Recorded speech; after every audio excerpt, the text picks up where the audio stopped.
Hey there, nerds. Jimmy here. Sup, nerds? I'm James. And we're here for another Flashback Friday. We went Disney on this one, but not necessarily Disney you would think of. Exactly. We are Flashback Fridaying the Three Musketeers, not the animated one, the live-action one. From the mind of Alexander Dumbass Dumas. I know. If you've seen Shawshank Redemption, you got that. Anyway, I love this movie. It is truly 90s with very much Kiefer Sutherland, Yeah. Charlie Sheen, Yeah. Oliver Platt in an Yeah. action role, Rebecca De Mornay, Yeah. so cute, and Chris O'Donnell. Yeah. I think this is pre-Batman. I hope. Maybe. He was. I hope. We'll pretend Batman didn't happen. Batman Exactly. And factually the best, Tim Curry.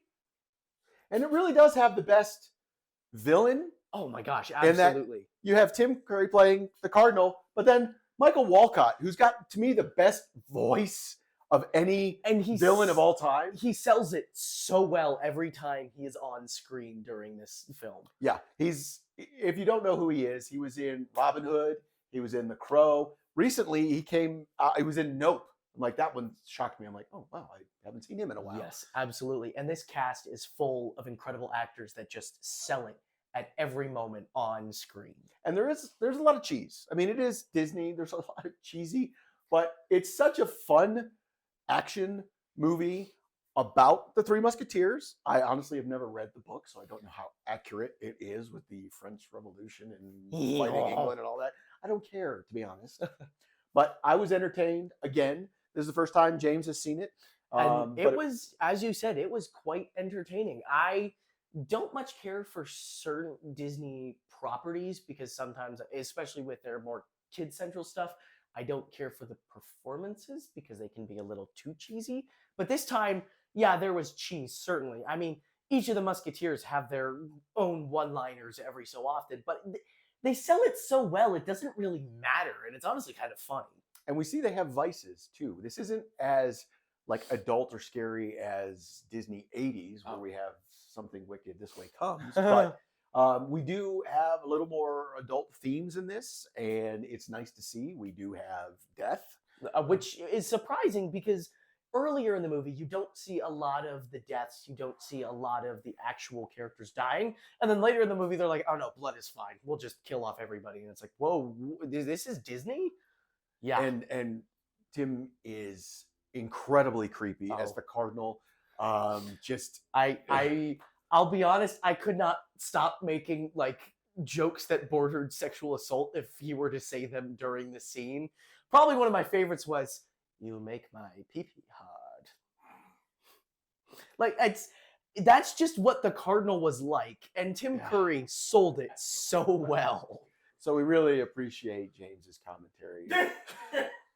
Running commentary, mind you, as I'm watching this. He made it non-Disney. I did. I made it non-Disney very quickly. But Tim Curry sells it so well that if he were to say something like that, I wouldn't even question it. It would just make sense. And then, as you said, you have the villain. What was his name? Michael Wincott. Michael Walcott? Wincott. I know how to speak English. Michael Wincott, who is so menacing as a villain. He has the perfect voice for it. And watching it, it's like the character's a douchebag, but he's so convincing that it's like you just think, oh, that's cool. And then you think about it a little more and you're like, oh no, he sucks. But he still sells it so well. And this is where I don't know how related it is to the book, because the story that they tell here is he is responsible for D'Artagnan's father's death, which obviously gets a lot of emotion going there. And that he was a musketeer and now he's not. He was banished, but he did help banish all the musketeers and make it illegal to be a musketeer, except for the three that obviously stick around and fight the bad guys. Who may or may not have heard the news because they were out of town. Yeah. And it's such a fun movie. You see the growth of D'Artagnan as first a plucky kid who manages to get himself into 3 fights consecutively to becoming one of the greatest warriors in all of France. So if you have not seen it, go check out Disney's Three Musketeers, a great representation of 90s action. And I say that lovingly. It's not hated or cheated or anything like that. You are going to get the touchy-feely Disney cheese, but at the same time, you're going to get some good action sequences and great swordplay. And remember, all for one, I forgot the second half.